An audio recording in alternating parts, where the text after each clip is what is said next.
ስለ ቅዱስ ሚካኤል መቼስ እንኳን የእግዚአብሔር መልአክ ላለፉት ዓለም ከተፈጠረ ዘመን ከተቆጠረ ለ7516 ዘመናት እግዚአብሔር ስለሚያገለግል መልአክ ይቅርና ስለ አንድ ሰው 50 ዓመት ስለሞላው አንድ ሰው እንኳን ስለ ስራው ለመናገር ጥቂት ሰዓት አይበቃም። ቀላል አይደለም። ለምሳሌ አሁን ዛሬ ከረፈደ እያንዳንዱ የሰራችሁትን ነገር ብትጽፉት ስንት ገጽ ይሆናል? በዚሁ ልክ ከተወለዳችሁ ጀምሮ ያለውን እስኪ ሞክሩት በየቀኑ። ምክንያቱም እኛ በየቀኑ በጎ ላንሰራ እንችላለን፣ ግን እንዲያው ለንጽጽር ሲባል በጎውንም ክፉንም ሁሉንም ብንጽፈው ዴይሊ በየሰዓቱ የምንሰራውን ስንት መጽሐፍ ይበቃዋል? እንኳን የእግዚአብሔር መልአክ የመላእክት አለቃ በየቀኑ የቅድስና ስራ በየቀኑ ቅዱሳንን የሚረዳ በየቀኑ ለኃጥአን ስለሚያምባለው ስለ ቅዱስ ሚካኤልና ቅዱስ ሚካኤል ማን ነው ብሎ የሚጠይቅ ሰው ቢኖር በመጀመሪያ ደረጃ መጠየቅ ያለበት በክርስትና ውስጥ መላእክት ምንድን ናቸው? አሁን መላእክት በክርስትና ብቻ ሳይሆኑ በእስልምናም በሌሎች እምነቶችም መልአክ አለ ይላሉ። እነሱ የሚሉበትና እኛ የምንልበት ግን ይለያያል። አሁን የክርስትና ታሪክ ሲነገር የሁሉ ነገር መነሻ እግዚአብሔር ነው። እግዚአብሔር ዓለም ሳይፈጠር የነበረ ዓለም ካለፈም በኋላ የሚኖር አምላክ ነው። ዓለምን ሲፈጥር በመጀመሪያው የፍጥረት ቀን በዕለተ እሑድ ከፈጠራቸው 8 ፍጥረቶች መካከል አጠቃላይ እግዚአብሔር 22 ፍጥረትን የፈጠረ እሑድ 8፣ ሰኞ 1፣ ማክሰኞ 3፣ ረቡዕ 3፣ ሐሙስ 3፣ ዓርብ 4። ይህን መደመር ነው እንግዲህ እሑድ 8 አይደል? ሰኞ 1 9፣ ማክሰኞ 3 12፣ ረቡዕ 3 15፣ ሐሙስ 3 18፣ ዓርብ 4 21 22 44 22 ከዛ በመጀመሪያው ፍጥረት እሑድ የተፈጠሩ መላእክት ናቸው። በመጨረሻው ደግሞ ዓርብ በስድስተኛው ቀን የተፈጠረ የሰው ልጅ ነው። አሁን እግዚአብሔር ከፍጥረት ሁሉ አክብሮ የፈጠረ ሰውና መላእክትን ነው። የሰው ልጅ በምድር መላእክትን በሰማይ አድርጎ። መላእክት የተፈጠሩለት ምክንያት ምንድነው ከተባለ ፈጣሪያቸውን እያገለገሉ እያመሰገኑ ደግሞ እንደገና እግዚአብሔር የፈጠረውን የሰው ልጅ እየረዱ እያማለዱ እንዲኖሩ ነው። አሁን እግዚአብሔርን እያገለገሉ እያመሰግኑ ብለን ስንል አንድ ሰው ጥያቄ ሊጠይቅ ይችላል። እግዚአብሔርን በማመስገናቸው እግዚአብሔር ምስጋና ችግር አለበት ወይ? እሱ ማመስገናቸው ምን ይጠቅማል ብሎ ለእግዚአብሔር ምንም አይጠቅመውም። ጥቅሙ ለማን ነው? ለራሳቸው ለመላእክቱ ነው። ስለዚህ እግዚአብሔርን በማመስገናቸው በየቀኑ ክብር የክብር ጸጋ በጸጋ ላይ ጸጋ ያገኛሉ። ሁለተኛው ማገልገል ነው። የሚያገለግሉትም እግዚአብሔር ቸግሮት አይደለም የሚያገለግሉት፣ ለነሱ ዋጋ እንዲሆናቸው ነው። ከዛ ደግሞ ለሰው ልጆች እንዲራዱ እንዲያማልዱ ነው የተፈጠሩ ብለናል። እና በመጀመሪያው ፍጥረት እግዚአብሔር መጀመሪያ ፍጥረትን ሲፈጥር መላእክትን ፈጥሯቸው ለጊዜው አልታያቸው አልተገለጸላቸውም። ለምን? የሰው ልጅ አይምሮ እንዳለው መላእክት ደግሞ ከሰው ከፍ ያለ አይምሮ አላቸው ማለት ረቂቅ አይምሮ አላቸው። እና ፈጥሮ ተሰወራቸው። በመካከል ሽብር ተፈጠረ። የሽብሩ ምክንያት ምንድነው? በመካከል ሰይጣን ስለነበረ እኔ ነኝ የፈጠርኳችሁ ብሎ ሊያታላቸው ሞከረ። ቅዱስ ሚካኤል፣ ቅዱስ ገብርኤል፣ ቅዱስ ሩፋኤል ሌሎቹም በስም እናቃቸው እነ ቅዱስ ኡራኤል፣ እነ ቅዱስ ሱሪያል፣ እነ ቅዱስ ሳዳካኤል፣ ቅዱስ ሰላታኤል፣ ቅዱስ አናንኤል፣ እነ ቅዱስ ሰራቃኤል፣ እነ ቅዱስ አፍኒን፣ እነ ቅዱስ ፋኑኤል በጣም ብዙ ሊቃነ መላእክት እነዚህ ሁሉ ተከራከሩት። ዋናዎቹ ግን ሚካኤልና ገብርኤል ናቸው። እና ቅዱስ ሚካኤል ለምንድነው አምላክ ነኝ የምትል ምክንያት ምንድነው? ማስረጃ ለምሳሌ አንዱ ሰው መጥቶ እኔ እንዲህ ነኝ ሲል ማስረጃ ያስፈልገዋል አይደል? ማስረጃ ምንድነው ሲባል ከእናንተ ከፍ ብዬ ነው ያለውኝ። አይ ከፍ በማለት ፈጣሪነት የሚገኝ ከሆነ ከኛ በታች ደግሞ አሉ። አሁን ከነ ሚካኤል በላይ ሳጥናኤል አለ፣ ከሚካኤል በታች ገብርኤል አለ፣ ከገብርኤል በታች ሩፋኤል እንደዚህ ያለና እንደዛማ ከሆነ በየደረጃው እኛ ወደ ታች ያሉትን ፈጥረናል ወይ? ይሄማ አያስኬድም ብለው አሉት። ከዛ እንግዲያውስ ፈጥሬ ያሳያቸዋለሁ ብሎ ሊፈጥር እጁን ወደ እሳት ከተተ፣ ለጥ አድርጎ በላው። ያ እሳት እኛ የምናውቀው አይነት እሳት አይደለም፣ ረቂቅ እሳት ነው። እና ብቻ እንደዚህ አድርጎ ሊያጨበረብራቸው ሲሞክል ቅዱስ ገብርኤል ተነስቶ ንቁም በበህላዌነ በያለንበት እንጽና አለ። እሱ ያን ቃል ሲናገር እግዚአብሔር ድምፅ አሰማቸው ከሰማይ፣ ወይ በእግዚአብሔር ለይኩን ብርሃን፣ እግዚአብሔር ብርሃን ይሁን አለ። በብርሃኑ ምክንያት እግዚአብሔርን አወቁ። ያን ጊዜ ቅዱስ ሚካኤል እየመራቸው ዲያብሎስ አላመሰግንም ሲል ቅዱስ ሚካኤል እየመራቸው ቅዱስ እግዚአብሔር አብ፣ ቅዱስ እግዚአብሔር ወልድ፣ ቅዱስ እግዚአብሔር መንፈስ ቅዱስ፣ አብ ወልድ መንፈስ ቅዱስ ቅዱስ ነው፣ ንጹሕ ነው፣ ጽኑ ነው፣ ልዩ ነው ብለው አመሰገኑ። በዚህ ጊዜ እግዚአብሔር ዲያብሎስን ሳጥናኤልን ሽሮ ትሁት የሆነ ፍጹም ታዛዥ የሆነ ቅዱስ ሚካኤልን በሱ ፈንታ ተካው። በመጀመሪያ በማዕረግ ደረጃ ቅዱስ ሚካኤል ሁለተኛ ደረጃ ነው የነበረ ከሳጥናኤል ቀጥሎ። ኋላ ግን ሳጥናኤልን አውርዶ እሱን ተካው። ከዚያ ሳጥናኤልን አባረሩት ቅዱሳን መላእክት። ቅዱስ ሚካኤል እንግዲህ ከዚያ ጊዜ ጀምሮ እስካሁኗ ደቂቃ ድረስ ፈጣሪውን ያመሰግናል፣ ለኛ ያማልዳል። አሁን ያማልዳል ሲባል አንዳንዱ ሰው አለ አይደል፣ ሰው ይሄ ክርስትና ትህትና ነው አይደል? እንኳን ቅዱስ ሚካኤል እኔን እናንተ ለኔ ስለኔ ብታማልዱ ደስ ይለኛል። ማማለድ መጸለይ ነው አይደለም? ብታማልዱልኝ ለኔ ማለትም ይሄንን ሰው እንዲህ ያለ ጸጋ ሰጠው እንዲህ ያለ ጸጋ ሰጠው ብላችሁ ብታማልዱ ደስ ይለኛል። እንኳን ቅዱስ ሚካኤል እንግዲህ አስቡት፣ ከኔና ከናንተ ካህናት ቄሶቹ ከፍ ያለ ማዕረግ አላቸው አይደል? ከካህናት ከአባቶቻችን ደግሞ በገዳም ያሉ አባቶቻችን ከፍ ያለ ማዕረግ አላቸው አይደል? ከነሱ ደግሞ ጻድቃን ሰማዕታት ይበልጣሉ አይደለም? እንዲህ ያለ ሄዶ ከእግዚአብሔር በታች ቅዱስ ሚካኤልን የምትበልጠው እመቤታችን ብቻ ናት በክብር። ከእመቤታችን በቀር ቅዱስ ሚካኤልን የሚበልጥ ፍጡር የለም በክብር ማለት ነው። ለእግዚአብሔር ወዳጅ፣ ለእግዚአብሔር ታማኝ፣ የእግዚአብሔር ቅርብ ነው ማለትም የጠየቀው ሁሉ የሚደረግለት መልአክ ነው። ረዳ ብለን ስንል እንዲፈጥረ ነው አይደለም እኮ ረዳ ምንል መጽሐፍ ቅዱስን ይዘን ነው። አሁን አዳም አባታችን የረዳውን 10 ቅዱሳን አባቶች የሚባሉትን አዳም፣ ሴት፣ ሄኖስ፣ ቃይናን፣ መላልኤል፣ ያሬድ፣ ሄኖክ፣ ማቱሳላ፣ ላሜ፣ ኖህ 10 አባቶች ይባላሉ። 10 ቅዱሳን እነዚህን ሁሉ እስከ ኖህ ዘመን ድረስ የነበረውን በኋላ ያለውን እነዚህን ሁሉ አብርሃም አባታችን የረዳውን የይስሐቅን፣ የያዕቆብ እነዚህን ሁሉ ትተን እንኳ ለምን ቢባል ዘርዝረን ስለማንዘልቀው እስራኤላውያን 430 ዓመት በግብጽ ባርነት ነበሯል። ይህን ታሪክ ታውቃላችሁ አይደል? በኦሪት ዘጸአት ምዕራፍ 1 ጀምሮ የምታነቡት ታሪክ እሱ ነው። እስራኤል ወደ ግብጽ ወረዱና የግብጽ ሰዎች የፈርዖን ባሮች ሆኑ። 430 ዓመት ተገዙ። ተመልሰው ሲወጡ 40 ዓመት ሙሉ የመገባቸው ማን ነው? ቅዱስ ሚካኤል ነው። አሁን በቤተ ክርስቲያን አንተኑ ሚካኤል ዛውረድ ከመና ለእስራኤል አስቡ። አባቶቻችን ምን ይላሉ? የቅዱስ ሚካኤልን ደግነት ማወቅ ከፈለጋችሁ ይላሉ 40 ዓመት እስራኤላውያን በበረሃ ሲኖሩ የሚነገር ቃል አለ። እስራኤል ሆይ ጫማህ አልወለቀ፣ ልብስህ አላለቀ፣ በትርህ አልወደቀ ይባላል በቤተ ክርስቲያን። እስራኤል ሆይ 40 ዓመት ሙሉ አሁን አስቡት፣ ጫማ ሆነች ጫማ ተወሰነች ዓመት ተለብሳ አልቃለች አይደል? ስትጠገን እስራኤላውያን ጫማ ቀይሮ ያውቁም 40 ዓመት ሙሉ። ለምን ይመስላችኋል? ጫማቸው አዲስ ነበር 40 ዓመት ሙሉ። ለምን? መሬት አይረግጡም። ለምን ቢባል ከታች ደመና እያነጠፈላቸው። እስራኤላውያን ልብሳቸው አልቆ አያውቅም። በትራቸውን እንኳን ቀይሮ አያውቁም። ለምን ቢባል ቅዱስ ሚካኤል ከእግዚአብሔር ዘንድ አማልዶ 7 ደመና ያመጣላቸዋል። አሁን ስታስቡት የምትመለከቱት ደመና በነገራችሁ ላይ የምናወራው ስለ ሃይማኖት ነው። አሁን በሳይንቲፊካል ሜዠርመንት አይደለም፣ በሳይንስ መለኪያ አይደለም። በመጀመሪያ ደረጃ ሃይማኖትና ሳይንስ የራሳቸው ዘርፍ ያላቸው ናቸው።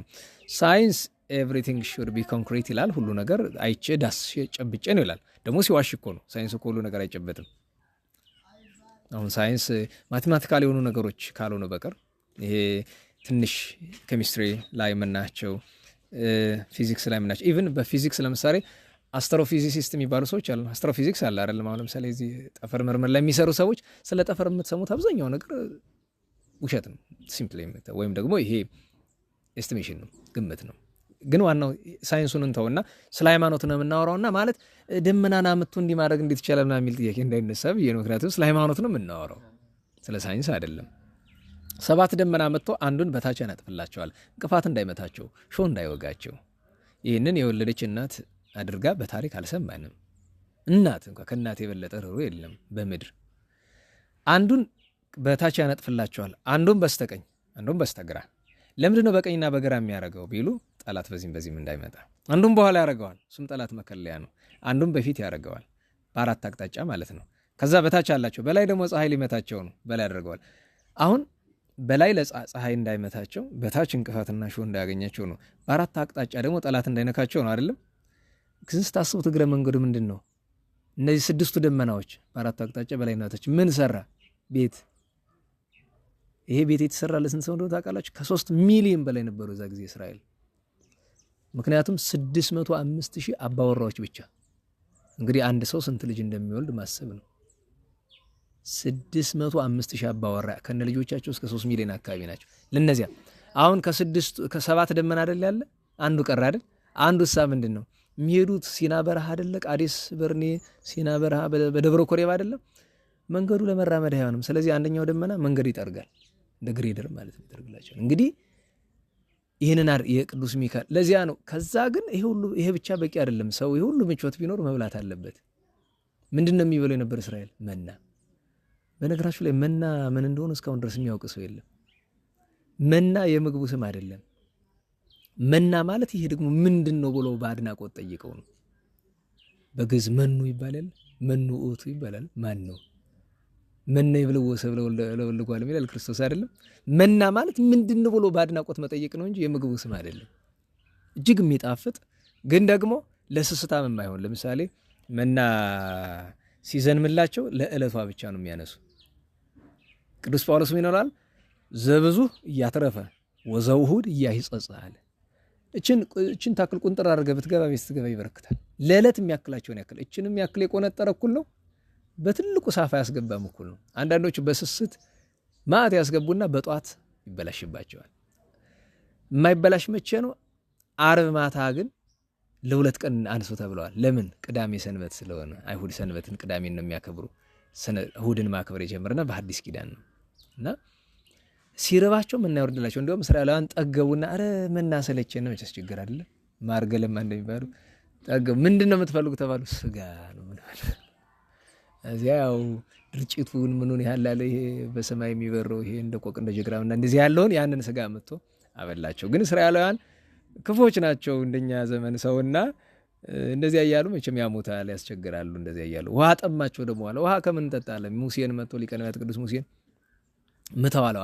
አለቱን ሲመታው ውሃ ፈለቀ። ሁሉ ሰው ጠጣ። በጣም የሚጣፍጥ ውሃና መና ከደመና እያወረደ ውሃ ከጭንጫ ከአለት እያፈለቀ ደመና እየጋረደ። እሱ ብቻ ግን አይደለም። አሁን ደመና እንደምታውቁት ይጋርዳል እንጂ ብርሃን አይሰጥም። አሁን ደመናውን እንደዚህ በርቶ የምታየው ፀሐዩ ነው የሚያበራው እንጂ ደመና በራሱ ብርሃን የለውም አይደለም። ማታ ማታም ደግሞ ምን ያደርግላቸዋል? የብርሃን ምሰሶ ይተክልላቸዋል። የብርሃን ምሰሶ ከተማቸው ላይ ሲተክልላቸው እንግዲህ አስቡት። አሁን እዚህ የፈለጋችሁትን ያክል ኃይለኛ መብራት ብትተክሉ በዚህ ያበራችሁት በዛኛው ጀርባ ያበራል። ብርጋታ ያበራው አራዳ ያበራል። የነሱ ግን በመላ እንግዲህ ለ3 ሚሊዮኑ ህዝብ በሙሉ ያበራዋል። ከሰማይ አንስቶ ይተክለዋል። እና ይህንን ያደረገ ቅዱስ ሚካኤል ነው። ታዲያ ኦሪት ዘጸአት ላይ ስትመለከቱ ከዛ ደግሞ ይህንን ካደረገ በኋላ ቅዱስ ሙሴ ካረፈ በኋላ ኢያሱ ተተካ። በመጽሐፈ ኢያሱ ምዕራፍ 5 ላይ እንደምትመለከቱት ኢያሱ ተተክቶ ህዝቡን ወደ ርስት ሊያስገባ ሲል አንድ ጊዜ ሲወጣ ለየት ያለ በፈረስ የተቀመጠ ያያል። ኢያሱ ቀረብ ብሎ አንተ ከኛ ወገን ነህ ከጠላታችን ብሎ ይለዋል። እኔ ሰራዊት የእግዚአብሔር ሰራዊት አለቃ ሆኜ ተሹኝ መጥቻለሁ አለ። ስሙን አልነገረውም፣ ግን የእግዚአብሔር ሰራዊት አለቃ ማን ነው? ቅዱስ ሚካኤል ነው። ወዲያውኑ ቅዱስ ሚካኤል መሆኑን ሲያውቅ ኢያሱ ምን አደረገ? ሰገደ በግንባሩ። ይሄ ነው ሃይማኖታችን ትምህርት፣ ሰገደ። አሁን ስንሰግድ ስግደት 3 አይነት ነው ይባላል አይደል? አንደኛው ለእግዚአብሔር ብቻ የሚቀርብ የአምልኮ፣ ሁለተኛው በጸጋ ለቅዱሳን ለመላእክት የምናቀርበው፣ ሶስተኛ የካህናትን ጫማ ጉልበት ሄዶ መሳም። ስም ቁጥሩ ከስግደት ነው የተገባ ነው። እና ሰገደ። ግን በመስገድ አልበቃም። ፍታት ወታና ሳይኒ ከመገሪ ካለው አንተ የቆምክበት ምድር የተቀደሰ ነውና ጫማን ከግራ አውጣ አለው። ጫማውን ከግሩ አወጣ። ከዚያ ረዳው። ኢያሪኮ ገቡ። እንዲህ ያለ በዘመነ መሳፍንት የጌዲዮንን ታሪክ ብትመለከቱ ጌዲዮንን ረድቶ እስራኤልን የታደገ እሱ ነው። የሶምሶንን ታሪክ ብትመለከቱ የዮፍታሔን ታሪክ ብትመለከቱ የነናኦድን የነጎቶንያልን ጠቃላይ መሳፍንቱን ታሪክ ብትመለከቱ ኋላ ደግሞ ቅዱስ ዳዊትን መዝሙረ ዳዊት ላይ አለ አይደለም? መዝሙር 150 መጨረሻው ላይ ንዑሳነ ማህዌ ሚለው ላይ ወውቱ ፈነወ መልአኮ አዳነኒ፣ እርሱም መልአኩ ሚካኤል ልኮ አዳነኝ፣ ወቀባኒ ቅባ ቅዱሰ ተቀደሰ ዘይት እና ዳዊትን በእድሜ ዘመኑ የረዳው። ለምሳሌ ዳዊት ገና 12 ዓመት ብላቴናችን የሚያክሉ ነው። ያንን 6 ክንድ 3 ሜትር ጎልያድን ሰው በወንጭፍ ይሞታል እንዴ?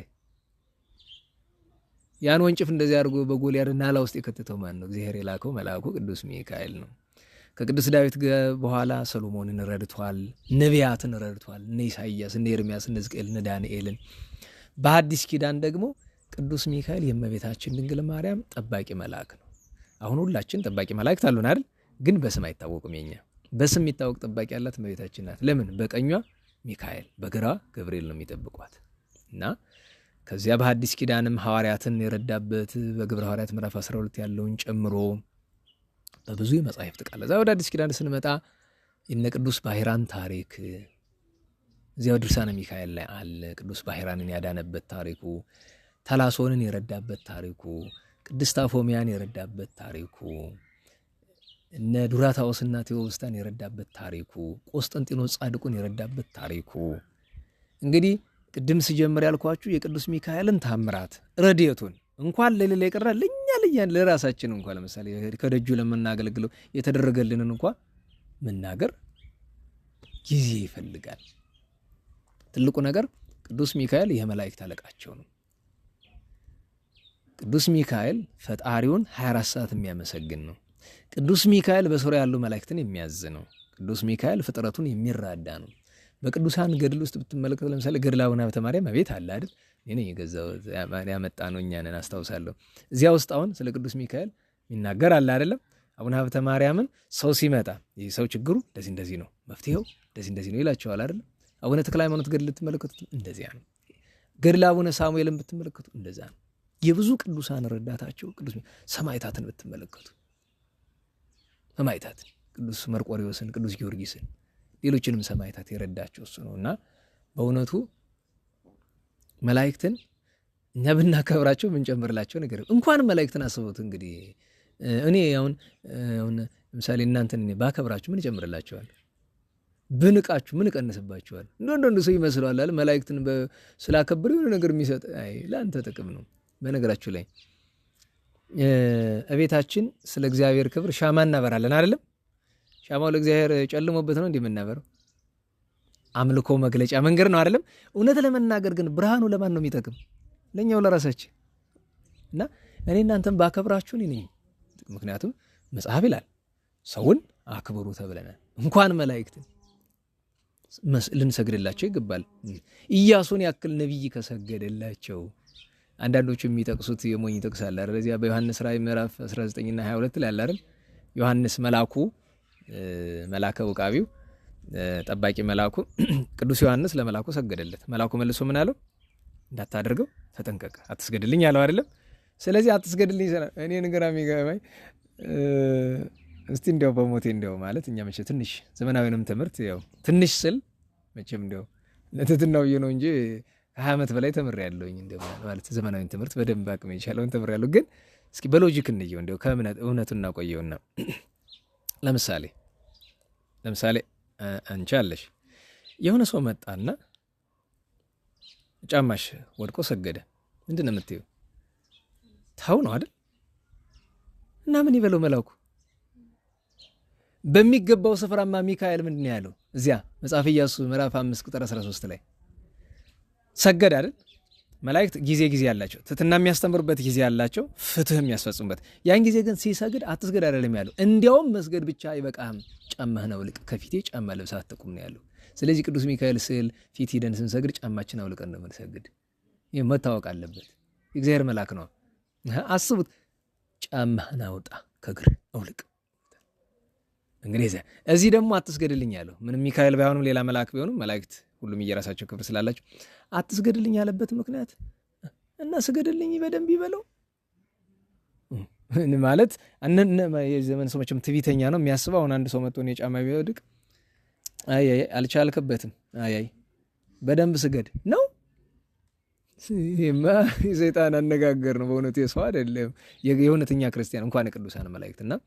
ሁለተኛ ደግሞ መረዳት ያለብን ነገር አትስገድልኝ ያለው ማንን ነው? ከእመቤታችንና ከሚካኤል ቀጥሎ ሌላ ፍጥረት የማይወዳደረው በንጽህና ሚካኤልን እስኪያክል ድረስ የደረሰው ዮሐንስ ወልደ ነጎድጓድ ነው። እግዚአብሔር ምን ያህል እንዳከበረው ስለሚያውቅ ለዚያ ነው አትስገድልኝ ያለው። ምክንያቱም ቅዱስ ዮሐንስ ከፍጹምነቱ የተነሳ እንኳን ከሰው ከመላእክት የሚሰወር ነበር ይባላል። ዮሐንስ ወልደ ጎድጓድ እና በእውነቱ ለመላእክት ለቅዱስ ሚካኤል ስግደት አክብሮት ይገባል። ብንጠላው ይረዳናል። ድሮም ሚካኤል ነው፣ ዛሬም ሚካኤል ነው፣ ወደፊትም ሚካኤል ነው። የእግዚአብሔር አገልጋይ ነው፣ የእግዚአብሔር ባለሟል ነው እና በእውነቱ እያንዳንዱ ቅዱሳንን የረዳቸውን ዝርዝረን የምንዘልቀው አይደለም። ግን ትልቁ እኮ ማሳያ የእግዚአብሔር ቸርነቱ መገለጫ ነው። ምንድነው ይባላል? መልአከ ምክሩ ለልዑል ይባላል። የእግዚአብሔር አማካሪ መልአክ ይባላል። መልአከ ምክሩ ምክሩን የሚገልጥበት ይባላል። አንዳንድ ሰው ምን ይላል? እንዲህ ሰው እግዚአብሔር ደግሞ ብሎ መልአክ አማከረ ልትሉን ይላሉ። እንኳን ሚካኤልን እግዚአብሔር ሰው አላማከረም። እስቲ ኦሪት ዘፍጥረት ምዕራፍ 18 አንብቡት። ሥላሴ በአብርሃም ቤት ተስተናገዱ አይደለም? ወጥተው ሊወዱ ሲሉ ኦሪት ዘፍጥረት ምዕራፍ 18 ቁጥር 18 ጀምራችሁ እስኪ አንብቡት። እግዚአብሔር ለአብርሃም አላማከረም? ሰዶምን ላጠፋ ነኝ አላለው? ወዲያው እዚያው ላይ ምንድነው የሚል? እንዲያውም ላንብብላችሁ መጽሐፍ ቅዱስ። አንዳንድ ጊዜ በነገራችሁ ላይ በቃሌ ሳስተምር አንዳንድ ሰው መጽሐፍ ቅዱስ ላይ እንዴ በቃሉ ራሱ እየፈጠረው ነው እንዴ ይላል። አይደለም። እስቲ እንደው ቃል በቃል እናንብበው። ኦሪት ዘፍጥረት ምዕራፍ 18 ላይ እኔ እንዲህ ይላል። ኦሪት ዘፍጥረት ምዕራፍ 18 ቁጥር 17 ላይ እግዚአብሔርም አለ፣ ልብ በሉ፣ እኔ የማደርገውን ከአብርሃም እሰውራለሁን? እንግዲህ እግዚአብሔር የሚሰራውን ስራ ከአብርሃም አይደብቅም። እንኳን ከሚካኤል እንኳን ከቅዱስ ሚካኤል አብርሃም በእውነት ታላቅና ብርቱ ሕዝብ ይሆናልና የምድር አሕዛብ ሁሉ በእርሱ ይባረካሉና ካለ በኋላ እግዚአብሔርም አለ ይላል ቁጥር 20 ላይ የሶዶምና የገሞራ ጩኸት እጅግ በዝቷልና ኃጢአታቸውም እጅግ ከብዳለችና እንግዲህ ወደ እኔ እንደመጣች እንደ ጩኸቷ አድርገው እንደሆነ ወርጄ ያለው እንዲሁም ባይሆን አውቃለሁ አለ። ከዚያ ቁጥር 23 ላይ አብርሃም ቀረበ አለ፣ በእውኑ ጻድቁን ከኃጢአተኛ ጋር ታጠፋለህ ብሎ አብርሃም ለምን አይደል? እንግዲህ እግዚአብሔር ሰዶምን ላጠፋ ነው ብሎ ለአብርሃም ነገረው። ማጥፋት ከፈለገ ለምን ለአብርሃም ይነግረዋል? ምክር ቸግሮት ነው። በትንቢተ ኢሳይያስ ይላል በእውነት እኔ ምክር ቸግሮኝ ከሰው ምክርበት እግዚአብሔር ለሚካኤል ያማክረዋል፣ ምክር ይነግረዋል ማለት ሚካኤል እግዚአብሔርን መልሶ እንዲመክረው አይደለም። ፍጡር ፈጣሪን አይመክርም። ለምንድን ነው? ክብሩን ለመግለጥ ወዳጅነቱን አይደል? ለምሳሌ አሁን እኔ ወዳጆቼ ከሆናችሁ እናንተን ምስጢር እነግራችኋለሁ አይደል? እናንተም ካከበራችሁኝ ምስጢር ትነግሩ። ክብሩን ለመግለጥ ነው ለሚካኤል የሚነግረው ለአብርሃም የነገረው እንጂ ፍቀድልኝ ላድርግ እያለው አይደለም። በኦሪት ዘጸአት ምዕራፍ 32 ላይ ሚካኤልን ማን ነው ቅዱስ ሙሴን ምን ብሎታል? እግዚአብሔር እስራኤልን አጠፋቸው ዘንድ ተወኝ አለ። ሙሴ ግን ምን አለ? አታጠፋቸውም፣ እንዲያውም እነሱን ከምታጠፋ እኔን ከሕይወት መጽሐፍ አቀኝ አለው አይደል? እግዚአብሔር እስራኤልን አጠፋ አላጠፋም? ተው እንግዲያው ስላንተ ሰጥቻለሁ፣ አንተ ራስህ ቅጣ አለው። ሙሴ ሄዶ ቀጣ። ለዚህ መልአከ ምክሩ ለልዑል ይባላል። የልዑል እግዚአብሔር ምክሩን እግዚአብሔር የሚገልጥለት መልአክ ማለት ነው። መልአከ ምክሩ ለልዑል። ከዛ መልአከ ምሕረት ወሳይል ይባላል። የይቅርታና የምህረት መልአክ። ግን ሚካኤልን የይቅርታና የምህረት መልአክ ነው ማለት እግዚአብሔርን ስንበድል ግን አይቀጣንም ማለት አይደለም። ደግሞ አንዳንዱ ሰው እሱ የዋህ መልአክ ነው፣ አዎ፣ ሮሮ መልአክ ነው፣ አዎ፣ እና አይቀጣም? ይቀጣል። ይኸውላችሁ ደግሞ አንድ ነገር ልንገራችሁ። ሚካኤል ሮሮ ብቻ ሳይሆን ቀጭም ነው። አሁን ሰው አረ ገብርኤል ቁጡ ነው ይላል። አረ ሁሉም መላእክት ይቆጣሉ፣ እንቆጣ ባሉ ቀን። ለምሳሌ እስራኤላውያን ኃጢአት ሰሩ። በናቡከደነጾር ዘመን ኃጢአት ሰሩ። በቤተክርስቲያን ታሪክ ምን ይባላል? እስራኤላውያን በጣም ሲበድሉ እግዚአብሔር ሚካኤል ላከው። ሚካኤል ለማን ይነግረው? ለኤርሚያስ ንስሐ ግቡ በላቸው አለው። ስንት ዘመን ተመከሩ፣ ስንት ትውልድ እምቢ አሉ። ቅዱስ ሚካኤል ሰተት ብሎ ወርዶ ናቡከደነጾርን ጎትቶ አመጣባቸው። እስራኤል ጠፋች። ለምን ቢባል ሚካኤል ሩሩ ነው ማለት እኛ በእግዚአብሔር ላይ እንድንቀልድ ይፈቅዳል ማለት ነው። እንደዚህ የለም። እመቤታችንም ቢሆን ተቀጣለች። እሷ የበለጠ ሩሩ የለም አይደል? አልቦ ዘይትማሰለከ በልማደ ምሕረት ወሳይል እንበለ ባሕቲታ እህትከ ማርያም ድንግል ይሌለ። ከእመቤታችን በቀር ሚካኤልን በርራ የሚመስለው የለም። ልቅጣ ባለ ጊዜ ግን ይቀጣል። ቅዱሳን ይቀጣሉ እኮ። ኤልያስ እሳት አዝንሟል እኮ አይደል? አንዳንድ ሰው ኤልያስ ጨካኝ ነው። ዋይድ ጨካኝ አይደለም እንዴ? አንድ ዳኛ አንድ ሰው ወንጀል ሰርቶ 20 ዓመት ፈርጄብሃለሁ ሲለው ዳኛው ጨካኝ ነው? ፍትህ እኮ ነው። ይሄ ጭካኔ አይደለም። ጭካኔ ማለት በግል በደለኝ ብለህ ሰው ላይ ክፉ ስታደርግ ነው፣ ወይ ደግሞ ሳይበድልም ቢሆን ብታደርግ ነው። እና ቅዱስ ሚካኤል የሚቀጣበት ጊዜ አለ። በአብዛኛው ግን ለሰው ልጆች ሁሉ ምሕረትን ይላል። ልክ ዓመቱ ሲጀምር ጌታዬ በዚህ ዓመት 4ቱን ወቅቶች የሰመሩ አድርግ እባክህ። ለምን ከአራት ወቅት አንዱ ቢዛባ ሰው በረሃብ በደዌ ይመታል። ለምሳሌ ዝናብ ቢቀር ብዙ እህል ብቻ የሚቀር ይመስላችኋል አይደለም? ወረርሽኝ ይመጣል፣ በሽታ ይመጣል። ወቅቶቹ አራት ወቅቶች የሚባሉት ክረምት አለ፣ መጸው ወይም ይሄ ጥቢ የሚባለው አለ ወይም ጽጌ የሚባለው ማለት ነው። ከዛ ሐጋይ ወይም በጋ አለ። ከዛ አሁን ያለንበት ጸደይ ይባላል ወይም መከር የሚባለው ማለት ነው። አራቱ ወቅቶች እንዳይዛቡ ፈጣሪውን ይለምናል ለፍጥረቱ። ሰዎች በሰላም ወጥተው እንዲገቡ ይለምናል። አሁን የማይገባን ነገር ምንድነው ታውቁታላችሁ? ሰዎች ሰላምን እስኪያጡት ድረስ አያመሰግኑትም። ጤናን እስኪያጡት ድረስ አያመሰግኑትም። በነገራችን ላይ ሰው ገንዘብ የለኝም ብሎ ይማረራል። ገንዘብን ወጥር የሌለው ሰው ስንት አለ። እንዲያውም አንድ ቦታ አንድ ገበሬ ነው አሉ፣ ጥርስ የለውም፣ ሀብታም ገበሬ በቃ ሁሉ ያለውና የቀጠረው አገልጋይ ያለው የሚያርስ ማታ ይገባሉ። ማታ ያው ገጠሩን አንተ ታውቀዋለህ፣ አሰር ውሃ ይቀርባል። ጥሬ አይደል መጀመሪያ እንደ ስታርተር ይባላል። እንደ ስታርተር ጥሬ ይቀርባልና ሰውየው መብላት አይችልም። ያችን አሰር ውሃ ይባላል እንግዲህ የጠላ ልጅ ነው እና ጸጥ አይደለም የለ በማታ ሬዲዮ የለ ቴሌቪዥን የለ ገጠር ጸጥ ብሏል። እዛና ያንን ጥሬ እያነሳ ገበሬ ያስገባዋል፣ ያሸዋል፣ አሁን ይፈጨዋልና ባለቤትየው ዝም ብሎ ያዋልና ሚስቱ አንተ ምን ነው የምታወራች? አይመታደሉ አለ። ገንዘቡ አይደለም ጉዳዩ። ሰሎሞንስ ምን አለ? ጥዑም ንዋሙ ለገብር አለ አይደል? ያገልጋይ ያላል የድሃ ሰራተኛ የድሃ እንቅልፉ ምን ይጣፍጥ አለ። ለምን መዳ ጠበላ ወመ ብዙሃ በላ፣ ጥቂትም በላ ብዙም በላ ለጥ ብሎ ያድራል። ምንድነው ጭንቁ? ገንዘብን ይዘህ መከራ ስታይ የምትኖር ለምን? ድሃ ስትሆን እኮ ነፃ ነህ። በቃ ፈለክበት ቦታ ትሄዳለህ፣ የፈለከውን ትሰራለህ፣ ፈለክበት ቦታ ተኝተህ ትሰራለህ። ትንሽ ገንዘብ ካለ እንኳን በዚህ የማጀራት መች ዘመን በሌላውም ጊዜ ጭንቅ ነው እና በእውነቱ መታወቅ ያለበት ትልቁ ነገር እግዚአብሔር በሚያውቀው ቅዱሳን አባቶቻችን ባስተማሩንም ትምህርት ቅዱሳን መላእክትን ረድኤታቸው መማፀን ይገባናል።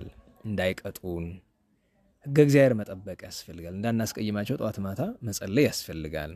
ያማልዱናል። ማማለድማ እንኳን ቅዱስ ሚካኤልን ያክል መልአክ በምድር ያለ ማንኛውም ሰው ስለሌላው ሰው መጸለይ ይችላል። ልዩነቱ ምንድነው? ምን መሰላችሁ? እኔ ስለ እናንተ መጸለይ ይችላል፣ እናንተ ስለ እኔ መጸለይ ትችላላችሁ አይደለም? ልዩነቱ ግን ቅዱስ ሚካኤል ጸለየ ማለት ግዱን መልሳለ። ልዩነቱ እሱ ነው። የኛ መጸለይ ማን ተከልክሎ አማላጃችን የምንልበት ምክንያት ምንድነው?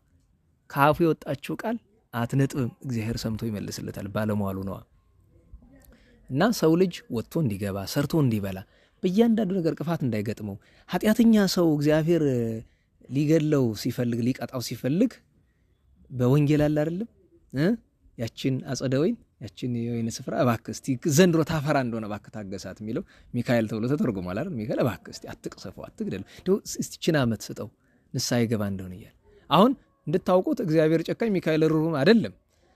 ዙሮ ሚካኤልን ሩህሩህ አድርጎ የፈጠረው ማን ነው? እግዚአብሔር። ቸርነቱ እኮ እግዚአብሔር ነው እና መልአኩን ማመን መታመን መለመን ያስፈልጋል። ዛሬም በዘመናችን ብዙዎችን ያናግራቸዋል፣ ይረዳቸዋል። እገሌ ወገሌ አንልም። እንግዲህ እግዚአብሔር የመልአኩን ረድኤት ያሳድርብን።